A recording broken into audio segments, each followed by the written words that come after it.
rise to oppose the Tobacco Plain Packaging Amendment Bill 2018.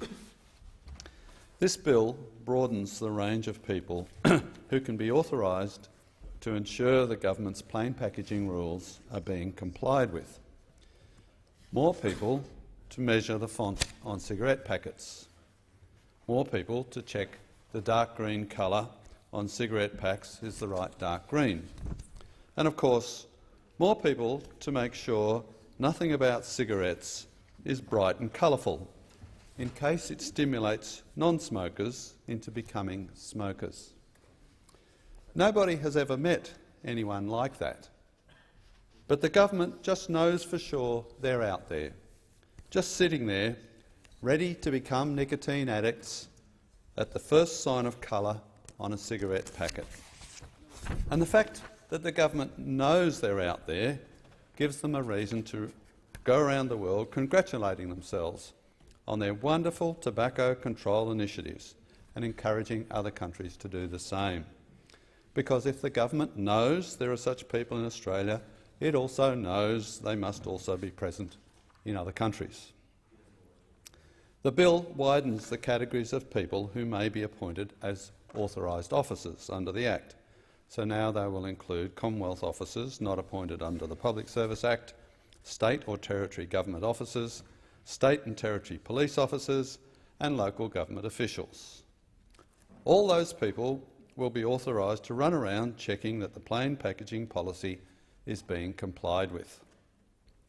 The problem is, plain packaging is a failed policy.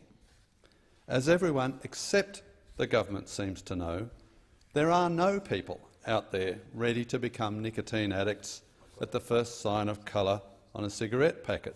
There never was. And when you think about it, there was never any reason to believe there was.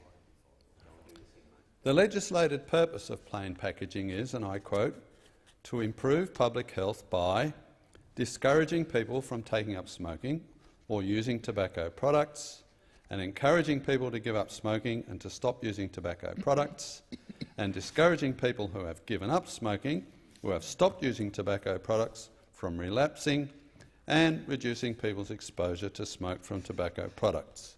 End quote. Now, these are all logical objectives, but has plain packaging improved public health by discouraging smoking and encouraging quitting? The answer is clearly no. The latest data shows there was no statistically significant decline in the smoking rate over the most recent 3-year period. This is the first time in years that we haven't seen such a decline, and this during a period when tobacco taxes were raised through the roof.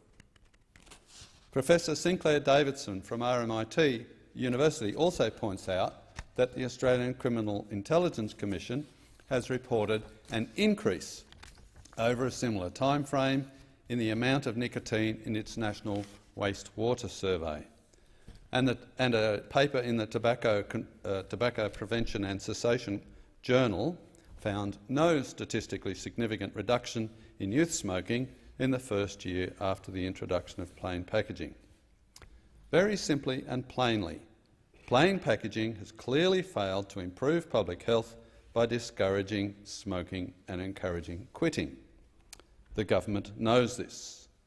Its own report on plain packaging studiously avoided the requirement in its terms of reference to analyse whether plain packaging had actually achieved the legislated purpose of improving public health. Instead, the report focuses on perceptions of graphic health warnings, which is a requirement that preceded and is quite separate from plain packaging. Not only has plain packaging failed to achieve its purpose of improving human health, it has also done considerable damage. Consumers are no longer drawn to high-cost brands, but have shifted to lower-cost brands, so the lower cost has helped sustain their habit. And consumers are no longer drawn by branding and marketing to buy legal cigarettes, so the shift to the far cheaper illegal tobacco has accelerated. This has helped organised crime and cross-subsidised their other operations such as their trade in illegal drugs and guns, all the while quoting false information about the cost of smoking. The Collins and Lapsley paper on the costs of smoking has to be the most discredited economic study ever, and yet the Department of Health quotes it on every occasion. Smoking does not cost $31.5 billion. It has never been anywhere close to that. It's not even a tenth of that. It's true, though, that smoking is a leading cause of health problems, and it would be preferable if people stopped smoking. That is not in question. But the government should not be telling lies about its cost, and it shouldn't be sticking with policies that are clearly failing. The truth is, government policy is sustaining the smoking habit by denying smokers the much less harmful option of e-cigarettes. In countries where e-cigarettes are available, smoking is declining, and they don't have plain packaging or sky-high taxes on tobacco.